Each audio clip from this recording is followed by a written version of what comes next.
Everybody, got another BatRep for you. This one's Blucher, Napoleonics, 1812, French, Russians. Gonna go at it in a special little scenario I came up with. Here's a look at the tabletop. As you can see, 6x4 as usual. Those cards there, they represent basically core-sized forces that will be deploying in these zones. Now, basically the center point of the deployment zones. It's standard Blucher reinforcement table edges. So there's this central section for the French. They'll be coming on down here. The Russians will be coming on this section over here. And over here, the Russians will be coming on in the center section of this side of the board edge. And down there, you can't barely see it, but over there is a French corps coming in on the section on this side. It's a little too far on towards this direction, but it's actually down here more. So yeah, those are the four core-sized formations that are coming onto the board. And yes, it is a small game. It's not using the point system or the army lists, except for the stats, of course, but no points. This is a scenario-based game, and I came up with the scenario with the use of this book, and if you've ever heard of this book, go out and grab it. It's a great book.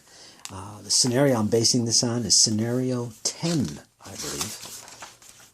The Important Bridge. There's a quick rundown of it. It's like a 3-page spread. It's pretty basic. And it gives you the order of battle that you can use. And I'm using these literally as written. So we're ending up with a relatively small game here. And I am playing this solo, by the way. For example, Force A is 4 line units, 2 heavy cav units, 2 artillery. Force B is 1 light infantry, which I'm counting as standard line infantry, like in Blucher, that's how they'd be treated. 2 line infantry units, and a light cav unit. I randomly determined which side was French, which side was the Russians, and I just chose the cards, and I formed the little decks of these cards. For instance, Force A is actually over there, and it's a nice little stack of cards. Force B is over here. Force C actually is over on this side, coming up the road, and D is right there. Now, all these forces will be able to deploy at the start of the game in turn 1 using the reinforcement rules from Blucher, page 80, and we'll be able to come on in turn 1 almost immediately. This force is an exception, Force D, basically, which is the Russians. They are delayed slightly.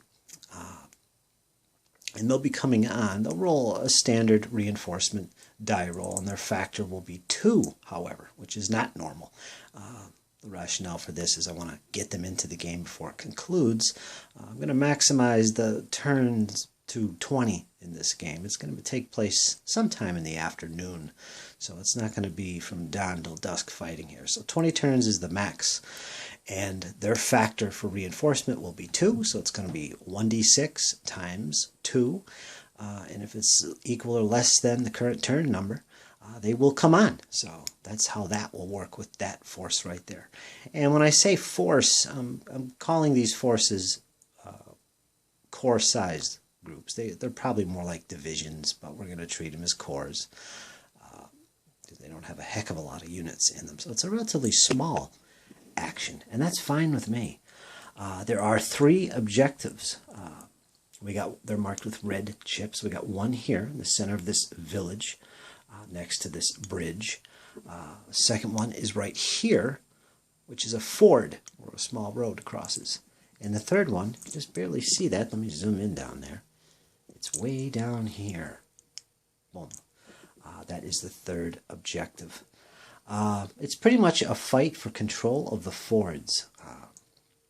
Both the French and the Russians are moving local forces, which are relatively small, into the area to secure these crossing points. Now, neither side has the ability of destroying any of these bridge locations. That's the only bridge, actually. And obviously not destroying the fords. So they have to come in here, take the village, hold it, and then secure the fords. So normal victory conditions apply. If the battle reaches 20 turns and you control all the objectives, you win. Simple as that. The battle can end with standard rules, with break points. So one army can break the other before 20 turns. They can win that way as well. So in that respect, it's pretty much a standard game for Blucher, although it's going to be small, not using points, scenario-based, and yeah, so this will be an interesting game. I hope you enjoy it. Okay, folks, let's get into it. I'll get into the forces in the next video and get into turn 1. Okay, stay tuned. Before I get into the first turn of the game, I'll show you around the tabletop here and take a look at the forces involved. Now, here we have Marat. He's going to be the only sub-commander or commander in the battlefield, a personality basically. He's mostly used if you're using the Scharnhorst campaign system, but he does have the inspiration ability, or inspiring ability. He's limited to cavalry units, so he can join cavalry units and make use of his inspiring ability, which would be a +1 universal modifier in combat to the unit he's attached to. It puts him at risk as well. So he's going to be used in this battle. And I randomly determined which characters, or if any, would be present in this battle. And he's the only one. And he's attached to this corps. Now this corps here, conveniently enough, has 2 units of heavy cavalry. Where's the other one? Right there. It's got 2 units of heavy cavalry, which is nice. Also, it's got 1, 2, 3, 4 brigades of infantry, your standard infantry. And I think 3 of them actually have attached cannon as well, regimental guns. And finally, we have some foot artillery attached to this corps. So, not bad. It's a decent corps. And that will be entering play from this section of the tabletop, which is the middle section. Now, if we have a look here, coming in from the center point of the table, we have the second corps for the French, which is made up of light cavalry. They have a brigade of those, and 3 brigades of line infantry. So that's what's over on that side of the board. And I should point out 2 of the brigades have attached artillery, regimental guns as well. Now let's take a look at the Russians as we scan over the tabletop. We'll start with those on the other side there. And here we are. This force will be delayed coming on using the standard Blucher rules, as I explained. They've got 1, 2 units, 2, 3 brigades of infantry. They also have 1 heavy cav unit, which is cuirassier. They also have a light cavalry brigade, which is made up of Cossacks. And they have some heavy guns, so that should prove pretty useful. And I determined the type of guns, whether they were horse artillery or heavy guns, on a d6 roll. So that was randomly determined. Just so happened that the Russians got some heavy guns. And I think, let's see, a couple of these also, the infantry also have regimental guns. 1 of them does anyway. 2 of them do. So they got some extra firepower coming on. And again, these guys are delayed. And of course, way up here on the other side of the table, and again, take a look. You'll see there's the other Russians. The French are down there, and over here, so you know where I'm looking. This force will be coming in on turn 1, and this corps-sized formation. It's got 1, 2, 3, 4 brigades of infantry, some foot guns, a massed battery of foot guns, and some cavalry, which would be your standard cavalry, like dragoons and things like that. So yeah, that's that corps, and they'll be coming on in the first turn of the game. And of course, we have some 1 infantry brigade with attached guns. So again, a little extra firepower for them. So that's the situation. It's a small battle, like I said. I'm not going for anything grand. This is fairly representative of a small engagement between the French and the Russians. In the early stages of the invasion of Russia, we got the French making their crossings, and the Niemen, and grabbing the bridges and fords as much as they could before the main army comes crossing. So that's what the scenario is all about, and I think it's pretty fitting, and it should be pretty fun. So I'm gonna randomly roll to see which side gets the first turn, and we'll see what happens with that. I'll activate the corps for that side. Check for any of these Russians. If they go first, I'll also be checking for them to arrive. we'll see what happens. Okay, folks. Okay, so there we are. I finished 4 turns. That was 2 for the French and 2 for the Russians. The Russians went first. They basically had initiative. So they made the first moves, and it was up here.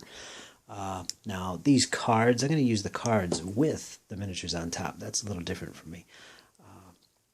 I think it'll show up better on the video anyway. We'll try it out. Tell me what you think in the comments, if that's a good idea, if you like that. But regardless, these units with figures on top are revealed. They're not hidden. These units are basically still concealed, which basically means they can still make that reserve move. These units already made their reserve moves, or in this case was stuck in the woods. It was a little constrictive down here, actually, and I didn't take advantage of the road.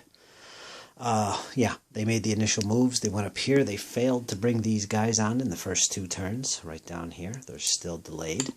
They should be arriving shortly. The French, in reply, under Murat, he did bring in his initial 4 brigades, including 2 infantry and 2 artillery. Field guns right there and right there. I can get a little zoom in on them right there. There they are. They're lining up on the other side of this stream, which is going to be tough for the Russians to cross if they so choose. But they are right next to the village, which is an objective. The French do not have it under their control yet. And by the way, this village will hold 1 brigade max. Use that for reference.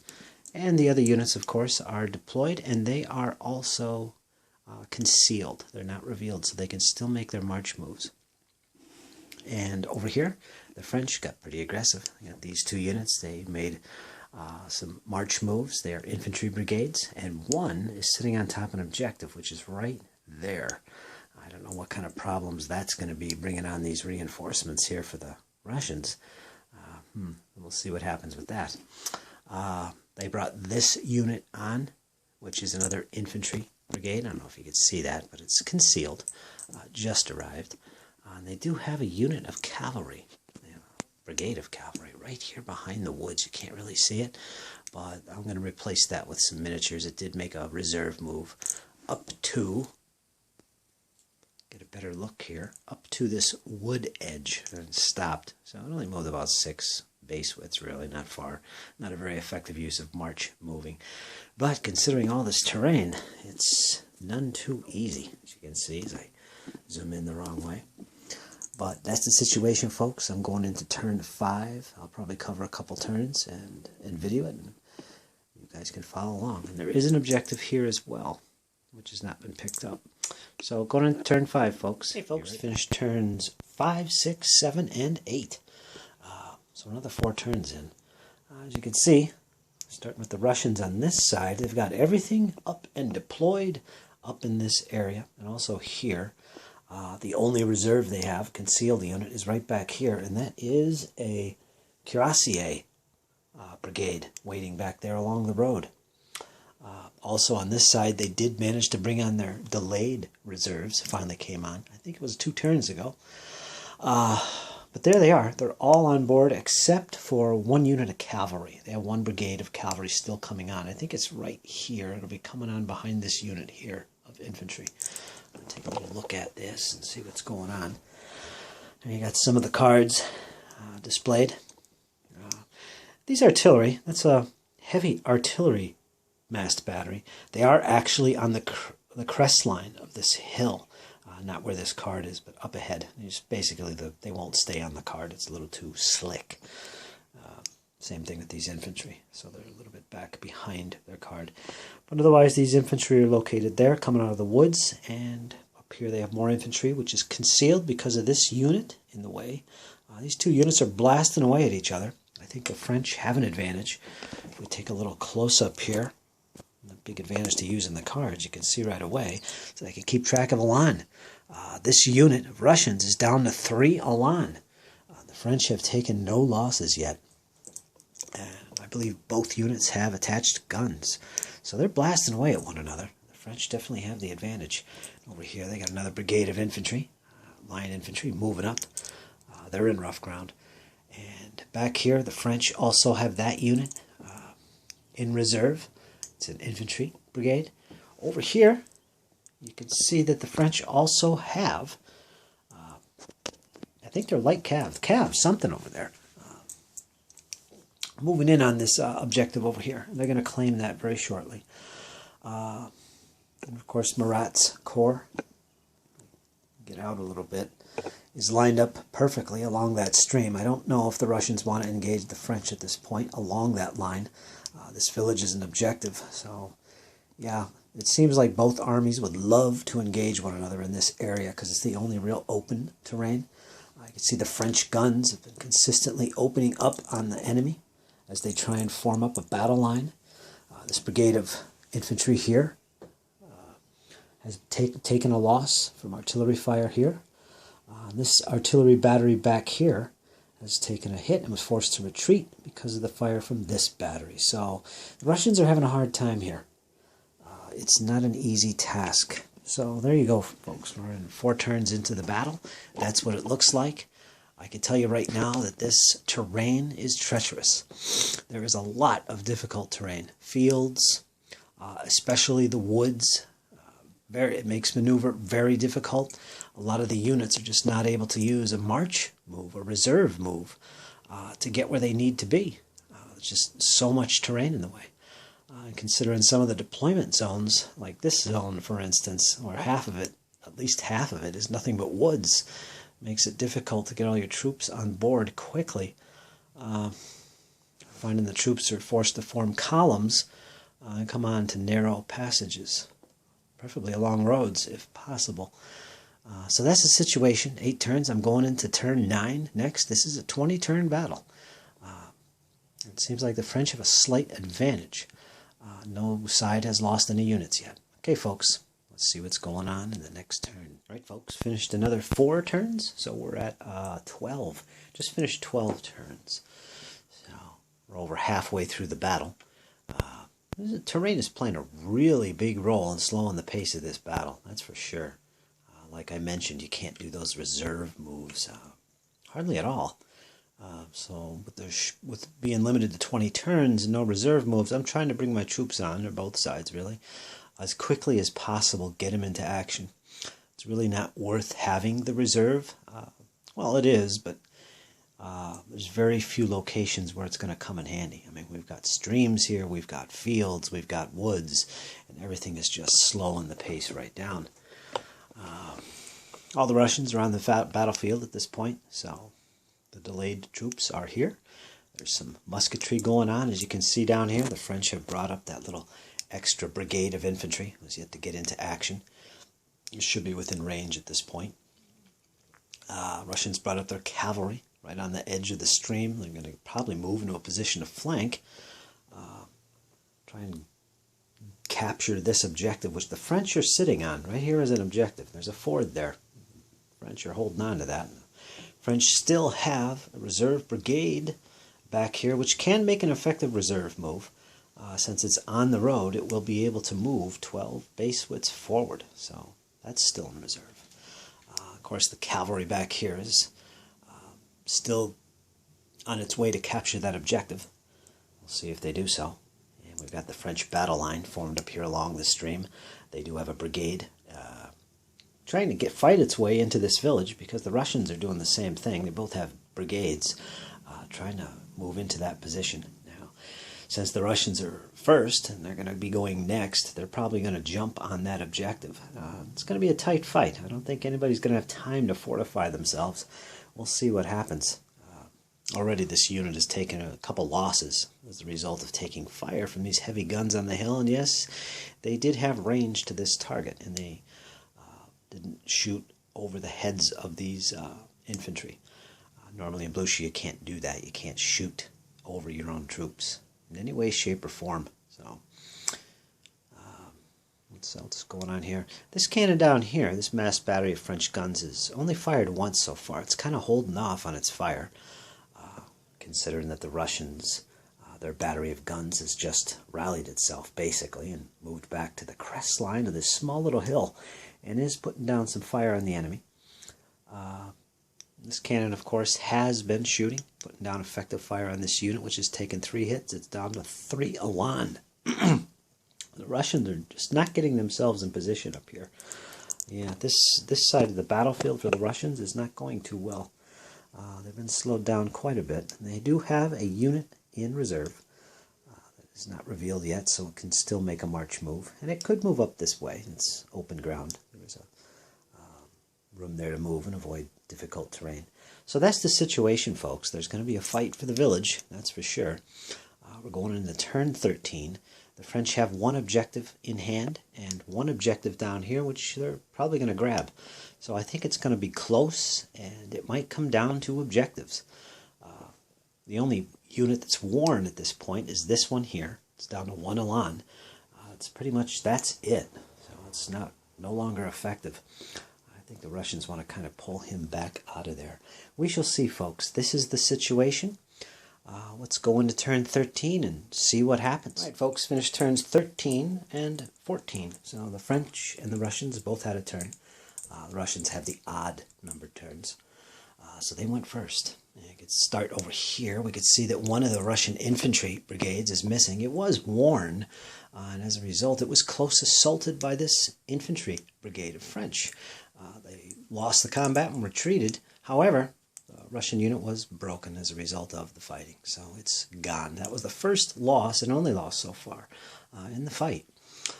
This unit over here of French infantry has gone prepared, pretty much because the cavalry crossed the stream and are now in a flanking position. So they got themselves prepared. There was some musketry going on here. There was also some fighting in the village. As you can see, the French currently occupy the village and hold the objective. They hold the village. During the Russians' turn, they did move this infantry brigade, which was over here, into the village, capturing it. And as a result, this infantry brigade of French did close assault them and won it. And they now currently hold the village. So that's some bravado right there. You'll notice that this French infantry unit has taken some losses. And one of those losses can be attributed to this heavy artillery battery, which continues to pound on them, at least before they got into the village. We'll see it happens in the next Russian turn. I got some Russian infantry moving up here between the two streams there. Over here, the French line of battle is still holding its position. The artillery engaged the enemy. This battery here did hit this one quite a bit during the battle so far, and this unit here is now worn. So that's the end of that brigade. The other French guns over here have been engaging the Russians back. Well, actually, they were hitting these guys as well, so that helped contribute to them being worn. They earlier engaged in some counter battery fire, ineffective. And there's the Russian battery sitting on a crest line of that little hill. And if we look down here in the woods, we got some problems for the Russians. Got two French cuirassiers moving up through the woods, finally. And they're right on the edges of it, practically. And we'll see what's going to develop from there. Russians, they've just run out of momentum. They've been running out of momentum. Have not been able to do much in this whole area. And they still have their cuirassier in reserve, yet to commit it. So we'll see what happens with them. And finally, down here, the French still have their infantry brigade in reserve, still waiting to come up that road. And, of course, the objective over here, waiting to be jumped on by the French cavalry. That's the situation. Murat has not joined his cavalry in the battle yet. He probably will shortly.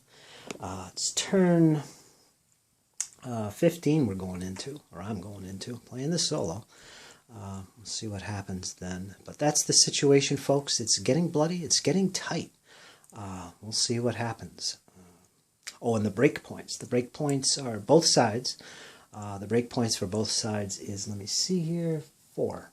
So as soon as they reach their breakpoints, that's it. They withdraw from the battlefield. So that's that, folks. Going to turn 15. Hang in there. Okay, folks, the battle has concluded. I just played the last 6 turns of the game, of the battle, so that was 20 turns in all. And since the battle started around mid-afternoon, that's the end of the battle. Nightfall has hit, and it was pretty bloody. Murat finally got into action here. He joined his cuirassier.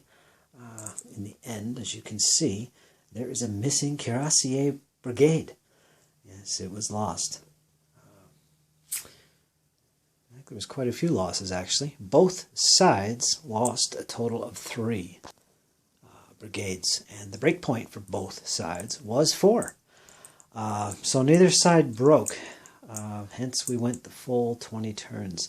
And if you look at the objectives, we got the white one here, that's Russian controlled. They were the last to move through it, and that's how I'm working it.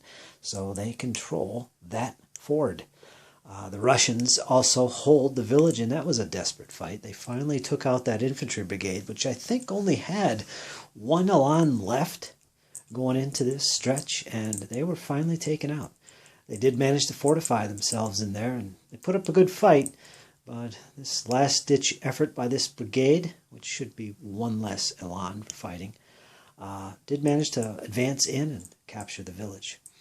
Unfortunately, the French did also manage to capture this objective at that ford as well. Finally, the cavalry got off the mark and picked up that objective. And even though this was a small game, probably about half the size of, say, a typical 200-point game, the 2d6 momentum roll still was pretty rough. Still, many times throughout the battle, I was unable to have enough momentum to get everything I needed to get done. So the 2d6, even with a battle this size, is really can be a pain in the butt.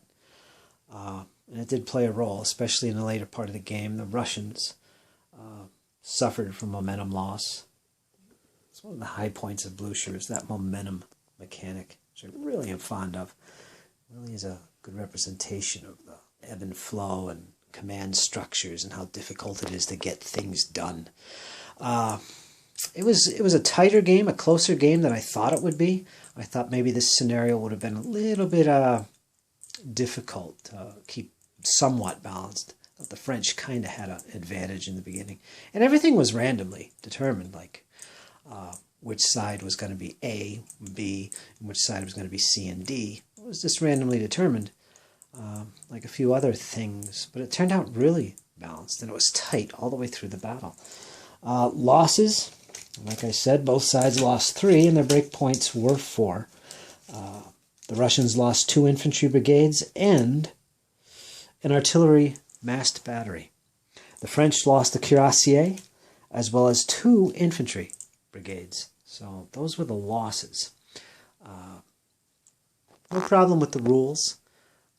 I did forget a couple things. I forgot that charging brigades move their full maximum distance, so they're not slowed by the terrain. I did forget that a couple times, but that was okay. I refought some of the combats for that purpose.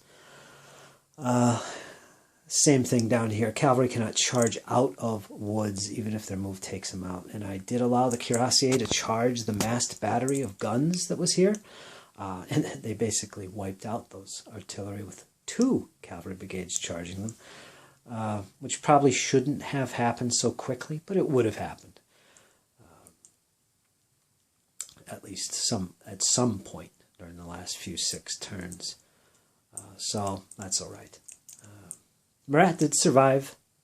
Even though the unit he was with was broken, he did survive. He was at risk for using his ability of inspiration and also being with a unit that is broken. So he made his roll and he survived. So that was that. The Cossacks here did a pretty good job. I classify it as, yeah, they are Cossacks. Maybe I classed them as Cav, but no, they were Cossacks. They are also worn with only 1 elan left. And the cuirassier for the Russians never got onto the battlefield.